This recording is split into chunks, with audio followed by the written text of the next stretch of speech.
question would be how to handle anger or resentment towards the father of my child. He pretty much left and just never came back. Hi, my wife has filed for divorce. We've been together 13 years, married for 10. I've had a few infidelity encounters, looking to save my marriage. How do you decide to end a long-standing friendship? How do you communicate that to the other individual? And how do you communicate that to mutual friends?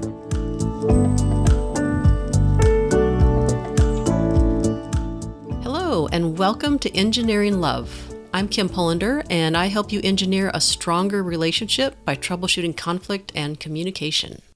Today, let's talk about resentment. What it is, where it comes from, and how to start to move forward from it. When you look up resentment in the dictionary, it comes up as a righteous anger or anger from perceived mistreatment. One of my teachers taught me a very unique perspective on resentment, and that is that there are actually two types of resentment.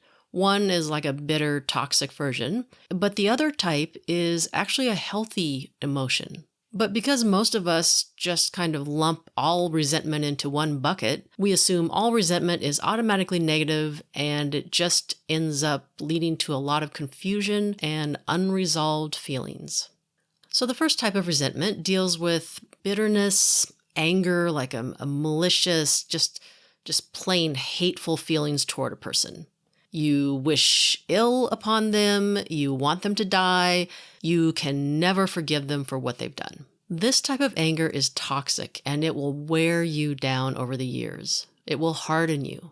As the old saying goes, it's like taking poison and hoping the other person dies.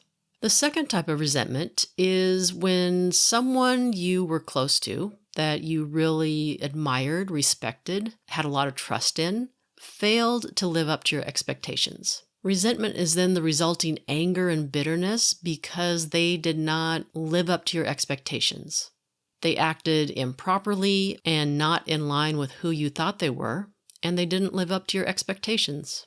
I often hear from people who have been hurt repeatedly in their lives say that, I'm just not going to have any expectations of people. People have disappointed me so much, I just don't expect anything from anyone. But that's not realistic. We are social mammals. We are built and hardwired for community with others. It's unrealistic to say that you should never have expectations of others or that you can never have expectations of others. A human being who never expected anything from anybody is a very isolated, lonely existence.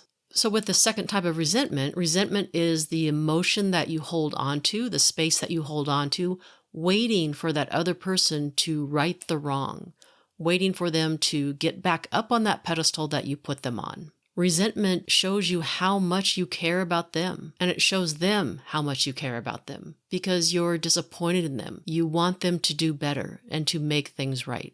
So the first type of resentment is the toxic resentment, where you are just bitter and you want to hate them for the sake of hating them. The second type of resentment is more of a sadness and frustration where the other person let you down. You had much higher expectations and hopes for who they were and how they would treat you. And resentment is the space, the emotion that you hold on to, waiting for them to make things right.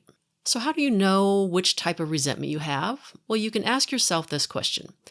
If you were in a similar situation, would you have done the same thing that they did? If the answer is yes, if you can see okay, maybe I would have done the same thing on a bad day, then you just need to let go of the resentment. It's bitterness for bitterness' sake. How do you know resentment is toxic?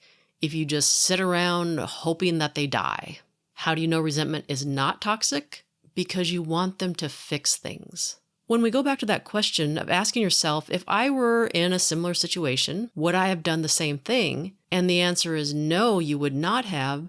Then there's some justification to your resentment. This is the healthy type of resentment where you are waiting for the person to fix the relationship. In this way, your resentment is almost even a beautiful thing where it shows your trust, your loyalty, your faith in them to make things right, that you want them to make things right. What we've established here is that you put this person on somewhat of a pedestal, appropriately so, but when it comes to resentment that isn't getting resolved, then we need to start looking at the pedestal that you put them on. How did they get up on that pedestal? Maybe they complimented you a lot. Maybe they were part of some codependent dynamic with you. Maybe they made you feel good about yourself. As you're navigating long-term resentment and wondering, okay, this will never get resolved, I need to start really looking at what this friendship actually was, and you start the downgrading process. The reason downgrading is so difficult is because now you're having to downgrade all of the good along with the bad. It's easy to pull someone down off the pedestal when you think about all the trashy things that they did, the negative things that they did. But it's a lot more difficult to downgrade someone off of that pedestal when they've given you a lot of cheap compliments, superficial, fluffy praise. And the reason that I say it was superficial is because when push came to shove, when the relationship got in trouble, when they did something that betrayed you or hurt you and weren't willing to make things right with you, then ultimately they were not capable of a deeper, more mature relationship. Their supposed loyalty didn't go that deep. So while they were complimenting you and praising you and telling you all these good things about yourself, you have to ultimately see that it was kind of superficial. Whenever you're navigating this process of downgrading someone, this is a key opportunity where you can investigate how they even made it on that high of a pedestal. Do you have any codependent patterns? What was your accountability or responsibility or part in the conflict? What is the value that you placed on this relationship? And seen as how it was such a superficial relationship, what was it about you that put them in this role, inappropriately so, putting this unqualified person in the role of your boyfriend or girlfriend or partner? Through this introspection, you will definitely become a better version of yourself. You will recover a sense of self. You will be less inclined to make the same mistake again. I made a few videos on resentment on my Instagram and TikTok pages, and many people were left feeling confused when it comes to resentment with family. So I want to shed some light on that now. Obviously, when we put family members on pedestals, appropriately so, because family is supposed to love you. Family is supposed to treat you well. We have expectations of family, and that's appropriate. And yes, it is incredibly painful because you didn't choose to put that person as your sister or your brother or your mother. You were born into this. And that's what makes resentment with family so much more painful. Because A, family is supposed to love you and protect you, and B, it's a helpless feeling because you had no choice in the matter of picking who your family was. Once you reach an age of independence where you can start to make different choices for yourself, then you can start to heal the resentment with your family, where there's some space in between you and them, and you can draw that line in the sand, draw those boundaries. Once you have this space of independence, then the path of healing resentment is the same, where you take a look at that family member, you've been waiting for them to make things right, they're not making it right, it's time to lower the pedestal. It's time to downgrade that family member. It's time to acknowledge that this family member does not love you in the way that you need to be loved. You need to downgrade the good with the bad, and maybe with the family member, there isn't a lot of good to downgrade. What makes downgrading family members so difficult is because family is supposed to have our back. Family is supposed to love us no matter what. It's in your genetics. It's supposed to be ingrained in you naturally to inherently love and protect. And when our family treats us poorly, it goes against the grain of everything we've been taught. And it's almost unconscionable to accept the fact that your mother does not love you in the way that you need to be loved. It makes us feel broken, it makes us feel unlovable, and it makes us feel like we did something wrong. After all, what is wrong with you that your mother or father did not love you the way you wanted to be loved? Because after all, parents always love their children in a wonderfully healthy way. It's very hard to accept, and it's very hard to move on from resentment with family. The path to healing is to seek out people with integrity and trust and maturity, people who you can confide in, be vulnerable with, allow them to hold you up, allow them to let you experience being vulnerable, being messy in front of them, showing them all of the skeletons in your closet of shame. And when you empty out this closet of shame in front of other people, and they still love you and support you, it finally proves to you that you are worthy of love. In this path of healing, it is also essential that we are discerning to choose the right people that we can open up to. If family betrayed us, then we need to be really discerning about who we open up to, because you shouldn't go out there and just splay your soul to just anyone. Because if you confide in someone and open up to someone who doesn't have the depth and maturity to hold space for you, and they are dismissive or they are critical of what you're sharing and your vulnerability, it will do more damage and set you back even further. So first, find people who are trustworthy of who you can share your vulnerabilities with, and then start to practice opening up. Basically, everyone tends to hide about 10% of shameful things in this closet of shame. And the problem with having a closet of shame that doesn't get opened up is that it blocks the ability to receive love. Because when you go into a relationship, a marriage, and your partner is saying to you, "Oh, wow, I love you so much. You are the best person on this planet. You're so perfect in my eyes," and you hear that, knowing that you have this closet of shame, you will think, "Oh, yeah, that's great that you love me and all, but if you knew what was in this closet of shame, you may not love me so much. If you knew how anxious I actually got, you wouldn't respect me as much. If you knew how emotional and sensitive I was, it may be too much for you. I'd be too much of a burden. If you knew how insecure I was or how much I hated my body, you would think I was crazy." So keeping these secrets in this closet blocks the ability to receive love from others, because you're basically presenting an edited persona of yourself, a caricature of yourself. It's not important that you tell everybody every part of your story, but it is important that you tell at least one person on this planet all aspects of your story. And with that, let's get to today's questions.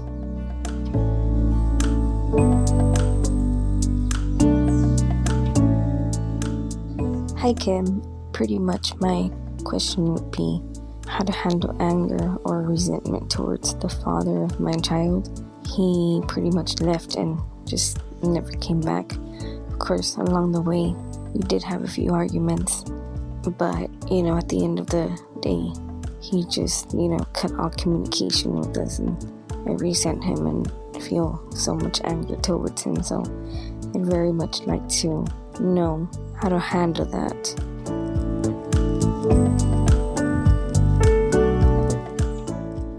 Thank you very much for submitting this question and sharing such a personal, painful part of your life. I can't imagine what it would be like to have the father of your child leave and never look back. Just the pain and the confusion and the overwhelm of raising a child on your own. In your message, I sensed some undertones of guilt, where you kind of referenced, yeah, we had a few arguments, as if that was kind of the reason that led him to leave. As if you maybe shouldn't have had those arguments, or perhaps you went too far in those arguments and scared him off. And I want you to know that having arguments is never justification for just abandoning a family. Of course you feel so much anger towards him, and resentment, I'm sure. Anger tends to be a transitory emotion, and when you go deeper, you find sadness. So when you ask, how do I handle all the anger? I would ask you, how do you handle all the sadness? The sadness is what needs to be accessed and processed. When events like this happen, people need to make sense of them, and they tend to fill in the blanks when they don't have clear answers. And filling in the blank usually involves blaming yourself. Children do this a lot, where they make inappropriate correlation to events and apply inappropriate causation to that correlation. Correlation does not equal causation. For example, my dad left my mom, and the reason is, again, getting into the mind of a child's brain, Dad left mom, and the night before I did not clean up my room, or the night before I had a huge temper tantrum. What could a child conclude from this? What is the causation? From this, a child could conclude that the cause of dad leaving was my emotions were too much. I wasn't a good enough child. This is how children fall into patterns of people-pleasing, where, oh, mom is feeling depressed. It's up to me to uplift mom's mood. I was able to make mom laugh the other day. I'm responsible for keeping mom's depression at bay. Dad was angry because I didn't clean the house. Now I'm going to clean the house obsessively, compulsively, because that will contribute to a peaceful home. Children take all of this responsibility onto their shoulders. They have all of these reasons in their brains as to why they are the cause of so many problems. To the person who asked this question, I have a feeling you are blaming yourself a lot for the father's child leaving and not coming back. How do you handle the anger and the sadness? First, look at what conclusions you have made about the father leaving, the conclusions about yourself that you have made, assumptions about you being the cause of the demise of the relationship, you being the cause of why the father left, making you a bad partner, thus making you a bad mother, and focus on finding some way to express this anger and express this pain. You can try writing. Just rip out, it doesn't have to be a nice fancy journal. It can just be a piece of paper that you rip out of a notebook and start writing unedited. Don't worry about grammar or punctuation or editing yourself. They call this free-form writing, stream of consciousness writing, where you just express what is on your mind and get it up and out. At the end, you can burn the paper after writing, or you can save it and read it the next day and take a look at and observe what your feelings were. You can observe what was making sense to you. Sometimes you'll pick out new realizations in what you wrote. Sometimes you'll be able to pick out irrational logic in what you wrote. Things always sound good in our head, but once we get it out on paper or we vocalize things, we quickly hear the irrational logic in our conclusions. Once you figure out how you feel about yourself with relation to the father of the child, you can also trace the breadcrumbs further back. Go back to your earlier life, your childhood. How did abandonment play out? How did volatility and arguing and violence play out? Did you see a lot of divorce? When were you ever abandoned before? What did you conclude back then about when you were abandoned? I imagine it's the same conclusion that you're reaching now, being abandoned again. If there is some sort of pattern, and even if not, I encourage you to find a support group online, perhaps a local support group where you live. Find qualified support. If you can, find a therapist that you could talk to semi-regularly. You'll basically be focusing on your sense of self, your worthiness, looking at your life, your whole life, through the lens of giving accountability back to the people who harmed you, the people who abandoned you, taking less blame for their irresponsibility, taking less criticism upon yourself. So how do you handle the anger from your father's child leaving you? Learn to process and express your anger and your sadness. We are social beings and we crave connection. Learn to process vulnerabilities with others. Learn to share that part of your closet, the shame in your closet, with others so that you can prove to yourself that, oh, you are still lovable, that you can still be respected, that you are someone worth being supported. And if things are ever moving towards reconciliation with this father of the child, go into that reconciliation with both eyes wide open, giving him an appropriate amount of accountability and responsibility for needing to make things right with you, for him having an appropriate amount of cause for the demise of that relationship, for leaving, rather than you shouldering all of the blame and responsibility for him leaving. Thank you for your question, and I really hope that you get the support that you need.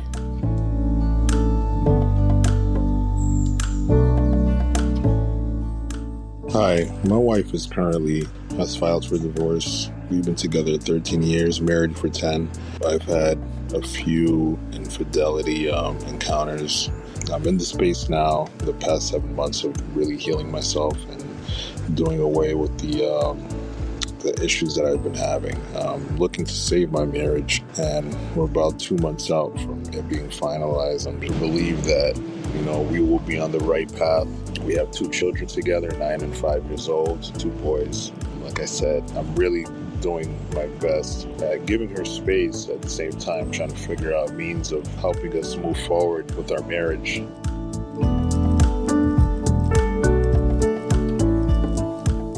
Thank you for this question, as this highlights what it's like to be on the other side of resentment, because I'm sure your wife is resenting you for the betrayals and the infidelity.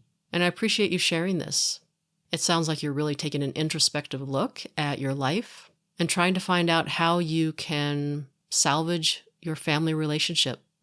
While you're working on repairing the relationship with your wife or ex-wife, whatever the case may be, I really encourage you to try to get to the root of what caused the infidelity encounters, as you put it. Without understanding what actually drove that behavior, you will be susceptible to doing it again, whether it's with your wife if you reconcile or with a new person in a new relationship.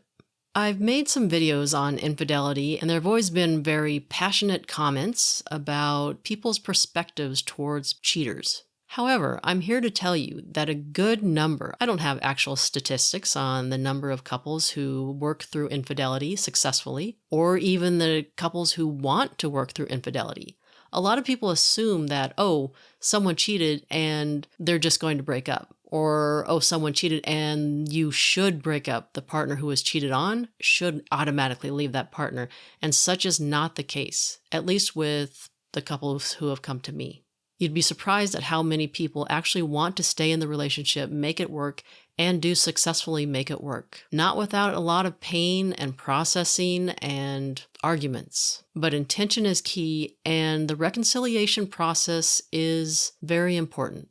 A lot of times, infidelity can be looked at as a bit of a coping mechanism, where something goes wrong in your life, there's a stressor, and you find some behavior, whether it's picking up the bottle or picking up the phone to call someone, you find a behavior that helps ease the pain, takes your mind off the problem. When you're looking back at these infidelity encounters, take a look at what was going on in your life. I imagine there was something stressful or something unfulfilling or something that wasn't right in your life. Not necessarily something bad between the relationship. I know many people who step outside of the relationship when the relationship is supposedly fine. There is something missing in your life. There was something missing in your life. It is important to find out what that was and how infidelity became a bit of a Band-Aid. And especially since you had more than one infidelity encounter, you'll then be able to identify even more of a pattern of what was going on in your life when each encounter happened. How much of the infidelity had to do with your sense of self, boosting your self-esteem, being valued when perhaps you felt less valued as children came into the home. A lot of times it's difficult for the partner who did not birth the child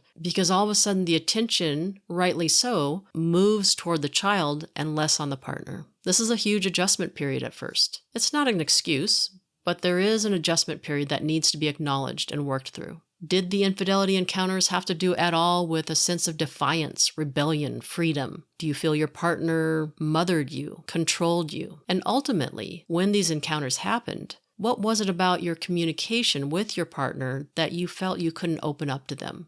And if you haven't already done so, I would strongly encourage you to go through the steps of a proper apology. Perhaps you can do this in person, or if they're not talking to you, perhaps you can write a letter. But a proper apology starts out with appreciating the other person, having gratitude for them being in your life. Then it moves into you listing out exactly what you did wrong, exactly the mindset you were in when you had these infidelity encounters, and owning it. owning the pettiness, owning the need for a quick fix, owning the inability not to look at the problems that you had in your life and your need for a coping mechanism, owning the disregard for the impact that it would have on destroying your family. Anything that you can own, do so in the apology. The more you can express to the other person exactly what you did wrong, the more they will be at ease with knowing that you recognize your missteps. Because if you keep apologies short and insincere, such as, "I'm sorry, I know I hurt you and I never want to do it again," it leaves a lot of doubt in the other person's mind. Because what are you apologizing for? A proper apology includes a thorough discourse on exactly what you did wrong. After you go through what you did wrong with raw honesty, then talk about how it impacted them. Talk about the pain that you caused them. This is where the empathy piece comes in. Put yourself in their shoes and describe to them the experience that they had, experiencing not one, but multiple infidelity encounters. The pain that it caused them, that it caused the family. This is not about you right now. A proper apology is about them and how you affected them. And then this leads to the final piece of remorse in an apology. How you're remorseful for what happened. It comes on the heels of that empathy piece, of the pain that it caused them, and how sorry you are for causing that pain. How you never want to do it again. You're so gutted that you never want to do it again. You'd rather die before hurting them again. You can't fake remorse, and when you do try to fake remorse or skip it altogether, people can sense this. But if you can express remorse to a thorough degree, your wife will have a better understanding that, oh, my husband feels so badly and so ashamed about what happened. I trust that he's not going to do it again. I trust that he would think twice before doing it again. In that way, you take a bit of the burden of carrying this guilt and shame off of your wife and put it onto your shoulders, where you live with this guilt every day. You relive the moments in painstaking detail.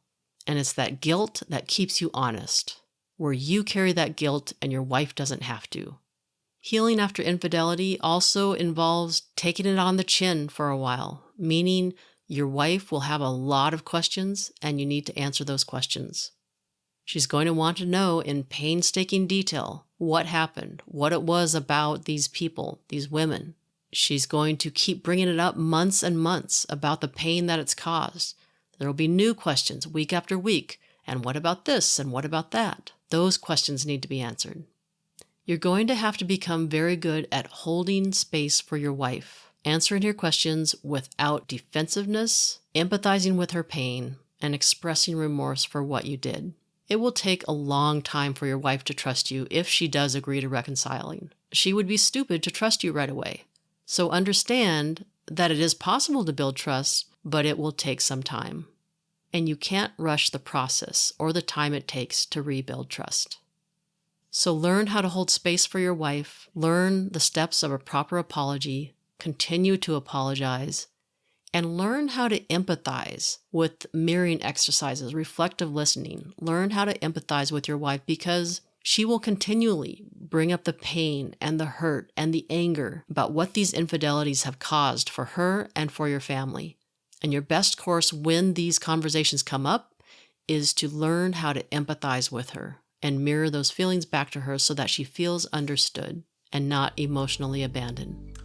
Thank you very much for your question, and I wish you the best in this reconciliation process.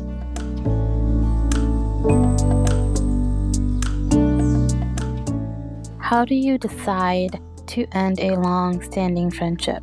And if you do decide to end it, how do you communicate that to the other individual?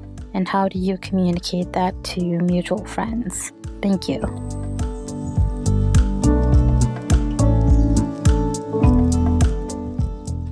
Thank you for this question, and I can hear that there's a lot of pain and sadness about ending a friendship that has been such a huge part of your life for so long.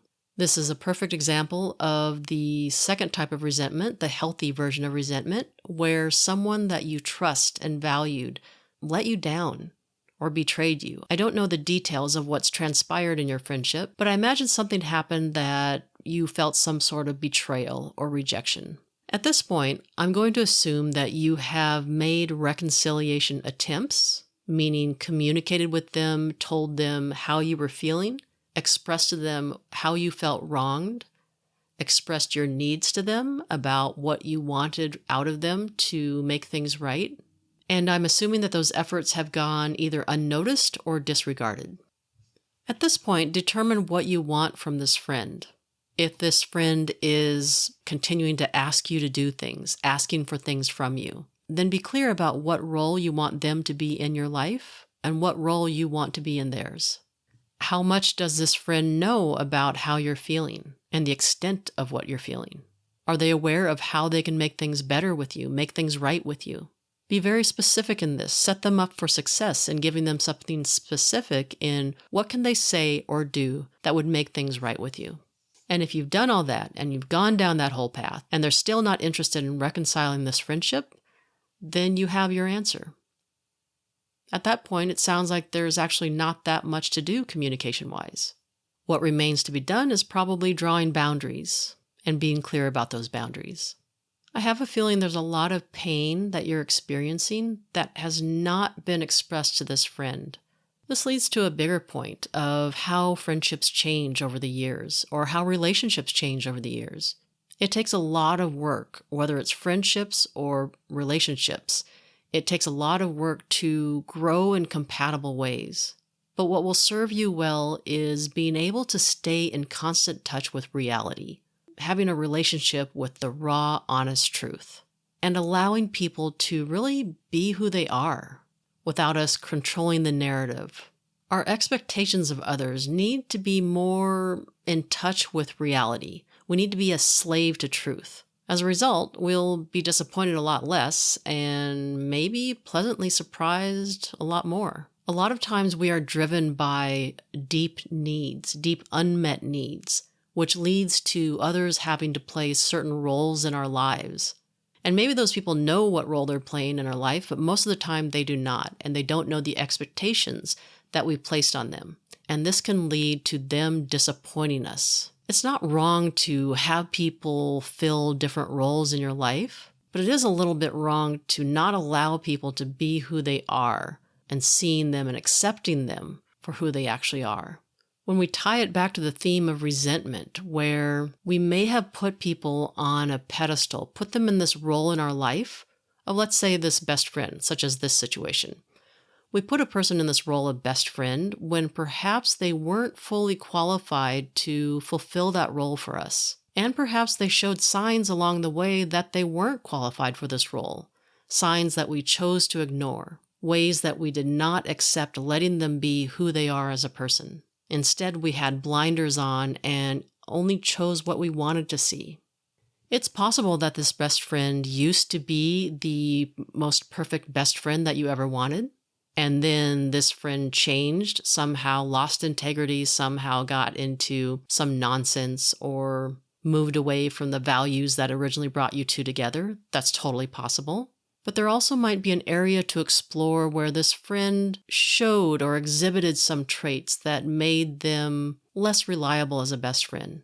Maybe you suddenly have new requirements for having a best friend. Maybe they haven't changed their behaviors that much, and all of a sudden you have reached a certain amount of growth or frustration, and suddenly what they've been doing for 5-10 years is no longer working for you, which is acceptable as well. But it's important to understand the process of how you got to where you are. A lot of times when I talk to couples, they are drawn to each other's opposite traits, that whole idea of opposites attract. They're drawn to each other's opposite traits and they find them endearing, such as, oh, my partner loves to argue and it was endearing, like it was fun to argue when we first got together again. But now that partner loving to engage in arguments just grates on your nerves. So who actually changed, them or you? I hear this a lot from people pleasers, where their whole lives, for decades, they've spent pleasing others, putting their needs aside. And then one day they wake up. Actually, it's not just one day, but for the sake of the story, one day they wake up and all of a sudden being a people pleaser for everyone just does not work anymore. You suddenly want to bring your own needs to the table. You want to express your needs. You want more reciprocation. All great stuff, but who changed? Was it them or you? Recognize who people are and let them be who they are. If you can recognize who someone actually is, you'll be able to better put people in qualified positions in your life. And touching once again on family resentment, when you have a mother who disappointed you or at the other extreme was abusive, no, you did not choose to put them in that role. You did not choose to put them on that pedestal. But as you reach that age of independence, that age where you can start separating from them, then you can finally lower that pedestal. Perhaps downgrade them.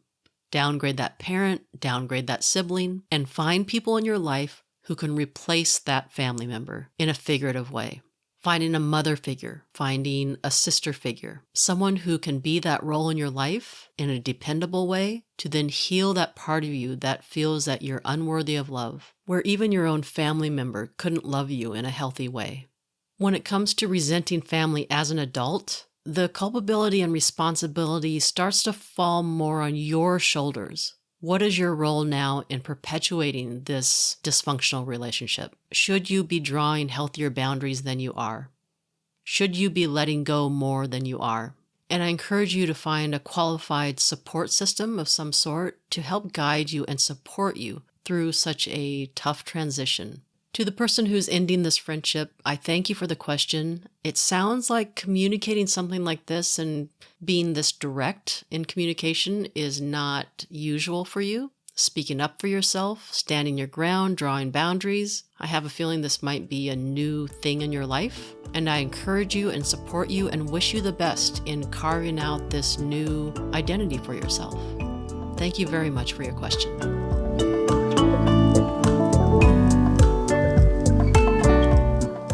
Thank you for listening to another episode of Engineering Love. If you like this episode and like the show, please like and follow and subscribe and share all the things. And I look forward to talking to you next week. And before I do that, I'd like to leave you with a quote by Harriet Beecher Stowe, who said, "The bitterest tears shed over graves are for words left unsaid and deeds left undone." Thank you for listening, and I will talk to you again next week.